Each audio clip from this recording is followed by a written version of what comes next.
দিচাং মুখৰ একা বেকা দীঘলীয়া বাট তাতে নানাজনৰ নানা ৰঙৰ সমন্বয়ৰ হাত সমন্বয়ৰ হাত হৈছে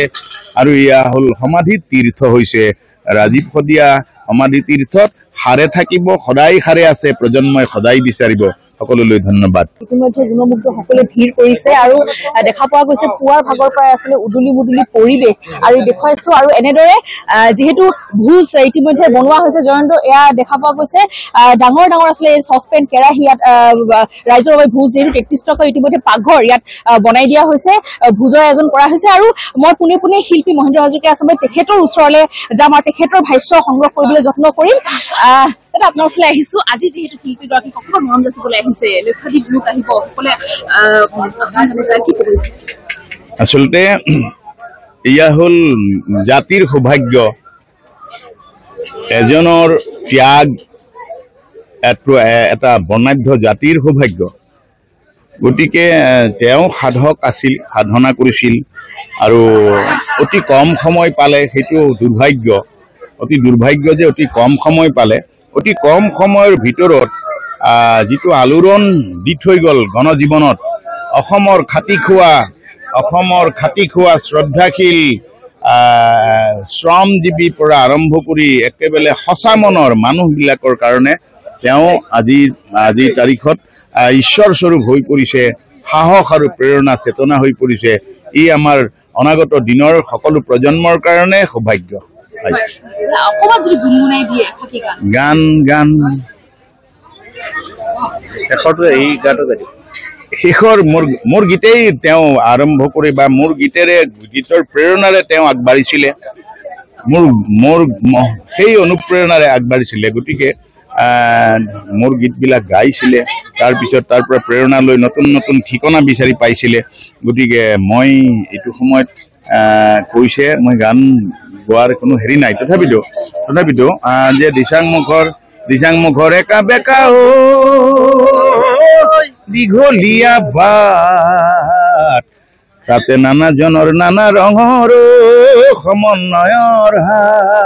সমন্বয়ৰ হাত হৈছে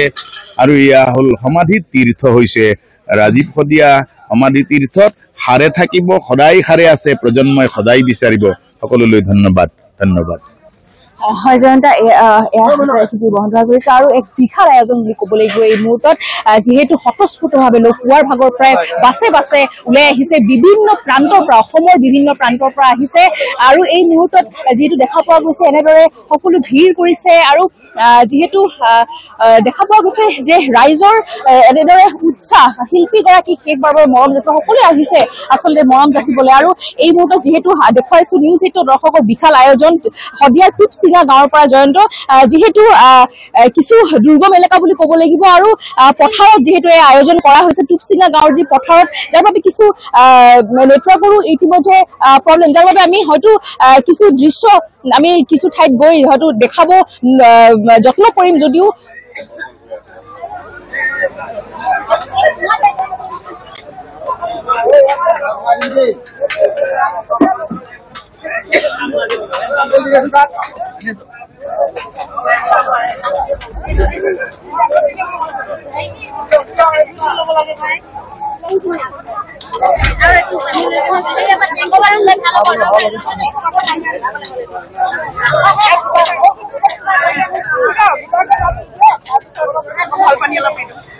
হয় নিশ্চয়কৈ জয়ন্ত মই তেওঁলোকৰ পৰা কিছু কথা জানিবলৈ যত্ন কৰিম বাইদেউ ক'ৰ পৰা আহিছে মই গাঁৱৰ আজি যেহেতু শিল্পী গৰাকীৰ আদ্যশ্ৰাদ্ধ কি ক'ব এই মুহূৰ্তত আমি খুব একেবাৰে নিজৰ মন প্ৰাণ ভাল পাই তেখেতক আমি শ্ৰদ্ধা কৰি আজি এইটো আয়োজন কৰা হৈছে ইয়াত আমি শদিয়া যিমানখিনি গাঁও আছে প্ৰত্যেক গাঁৱৰ এটা এনেকৈ খাদ্য বিভাগক কটা সজা হৈছে আমি নিজৰ গাঁৱৰ ৰাইজে নিজৰ দায়িত্ব পালন কৰি আজি আমি এতিয়াৰ পৰা ইয়াত প্ৰায় তেলিকলা গাঁও ৰাইজে আমি 400 মান মানুহ এতিয়ালৈকে ভাত খোৱা হ'লেই আহি আছে ভাত দি আছো ঠিক তেনেকৈ আমাৰ এইটো মাজা আৰু তেলিকলা খাদ্য বিভাগ তেনেকৈ সেইখিনিতে নচুকী আছে হলগাঁও আছে অনি লখিমপিয়া তেনেকৈ আপোনালোকে গৈ থাকিব পাই থাকিব কিন্তু প্ৰত্যেকৰ নিজৰ দায়িত্ব পালন কৰি খোৱা বোৱা ব্যৱস্থা কৰি আছো হয় জয়ন্ত এয়া দেখুৱাইছো শাক পাচলি কটা যিটো দৃশ্য যিহেতু পুৱাৰ ভাগৰ পৰা এনেদৰে আয়োজন যিটো বৃহৎ আয়োজন আৰু ইতিমধ্যে এনেদৰে দেখুওৱা হৈছে যিটো এনেদৰে যিটো চৌত যিটো বৃহৎ পৰিমাণৰ যিহেতু খাদ্য সম্ভাৰ তৈয়াৰ কৰা হৈছে আমি দেখুৱাইছো নিউজ 18ৰ জৰিয়তে টুপচিঙা গাঁৱৰ পৰিৱেশ যিহেতু আজি শিল্পীগৰাকীক শেষৰ বাবে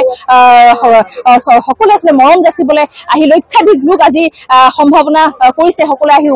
লক্ষাধিক লোক আহি উপস্থিত হ'বহি আৰু মই যিহেতু আৰু ৰাইজ আছে মই তেওঁলোকৰ পৰা কিছু কথা জানিবলৈ যত্ন কৰিম যিহেতু অসমৰ বিভিন্ন প্ৰান্তৰ পৰা ইতিমধ্যে হাজাৰ হাজাৰ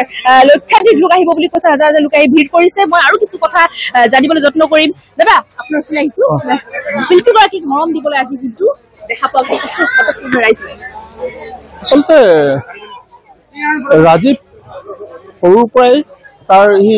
জাতিটোক খুব ভাল পাইছিলে আৰু ভাল পোৱাৰ কাৰণে সি সদায় জাতি মাতি গীত গাই গ'ল প্ৰথম অৱস্থাত অসমৰ ৰাইজে